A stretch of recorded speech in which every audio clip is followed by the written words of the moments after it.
நம்ம சேனலை இப்பதான் ஃபர்ஸ்ட் டைம் பாக்குறீங்கன்னா மறக்காம நம்ம சேனலை சப்ஸ்கிரைப் பண்ணுங்க. கூடவே பக்கத்துல இருக்க பெல் ஐகானையும் கிளிக் பண்ணுங்க. வாங்க ஃப்ரெண்ட்ஸ், வீடியோக்குள்ள போகலாம்.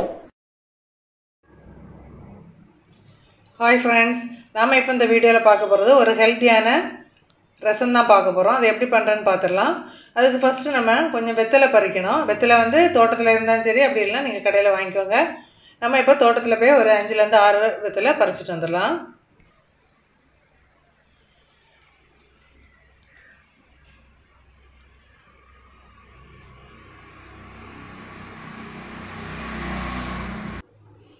பாருங்கள், நம்ம தோட்டத்துலேருந்து நல்ல ஃப்ரெஷ்ஷான பெரிய வெத்தலையாக கிடச்சிருக்கு.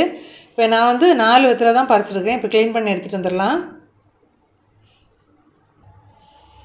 இப்போ வெத்தலையை வந்து க்ளீன் பண்ணி எடுத்தாச்சு. நீங்கள் வெத்தலையை வந்து எப்போவுமே யூஸ் பண்ணும்போது இந்த காம்பு பகுதியை வந்து யூஸ் பண்ண வேண்டாம், அப்படியே பிச்சு எடுத்துக்கோங்க. நீங்கள் வந்து சும்மா வாயில் வெத்தலை மென்று சாப்பிட்றதா இருந்தாலும் சரி, அப்படி இல்லை நீங்கள் வேறு எதுக்கு யூஸ் பண்ணுறதாலும் சரி, இதை மாதிரி அந்த காம்பை வந்து பிச்சு எடுத்துக்கோங்க. காம்பு வந்து யூஸ் பண்ணக்கூடாது.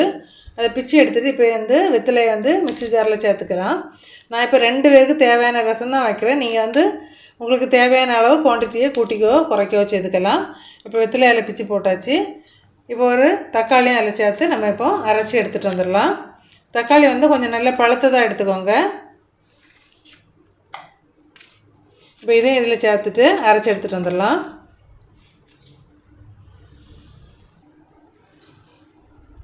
நம்ம இப்போ வெத்தலையும் தக்காளி பழம் சேர்த்து அரைச்ச பேஸ்ட்டை ஃபஸ்ட்டு இதில் சேர்த்துடலாம்.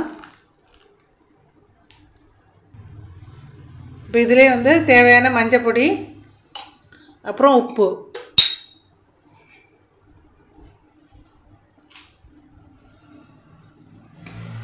அப்புறம் கொஞ்சமாக கட் பண்ணி வச்சா மல்லி இலை, இதையும் இதில் சேர்த்துடலாம். நம்ம இந்த டைமில் தான் ஸ்டவ் ஆன் பண்ண போகிறோம். மீடியம் ஃப்ளேம்லேயே இருந்து அது வந்து நல்லா கொதிக்கட்டும். நமக்கு இந்த ரசத்தை பொறுத்த மட்டும் வந்து தண்ணி வந்து கொஞ்சம் தாராளமாக சேர்க்கலாம். நான் இப்போ ஒரு 2 கப்பு தண்ணி சேர்க்குறேன். இப்போ காரத்துக்கு வந்து 1 டீஸ்பூன் நல்ல மிளகு பொடி சேர்த்துடலாம். இப்போ இது எல்லாமே சேர்த்துட்டு நம்ம வந்து மீடியம் ஃப்ளேம்லேருந்து நல்லா கொதி வரட்டும். கொதிச்ச அப்புறம் தான் நம்ம தாளித்து சேர்க்க போகிறோம். ஒரு நிமிஷம் வெயிட் பண்ணலாம்.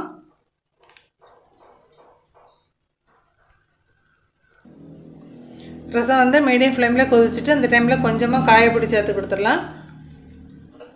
நீங்கள் கட்டி காயம் சேர்க்குறன்னா கூட பரவாயில்ல, சேர்க்கலாம். நம்ம தாளிச்சிடலாம். இனி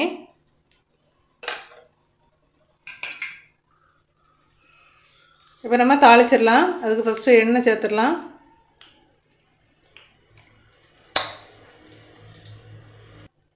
இப்போ எண்ணெய் சூடாகிட்டு அதில் கொஞ்சம் கடுகு, இப்போ கடுகு பொரிஞ்சிட்டு அதில் ஜீரகம், தாளிக்கிறது வரமிளகா, அதுக்கப்புறம் ஒரு 4 அல்லது 5 பல் பூடு தள்ளி சேர்த்துக்கோங்க. அது கூட 2 கொத்து கருவேப்பிலை.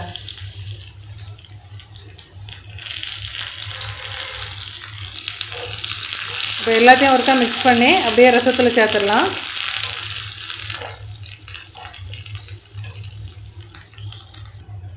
இப்போ தாளிப்பு வந்து ரசத்தில் சேர்த்துடலாம்.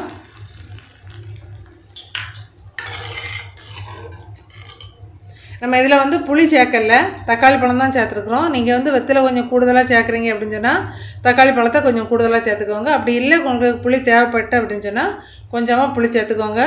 டேஸ்ட் வந்து சூப்பராக இருக்கும்.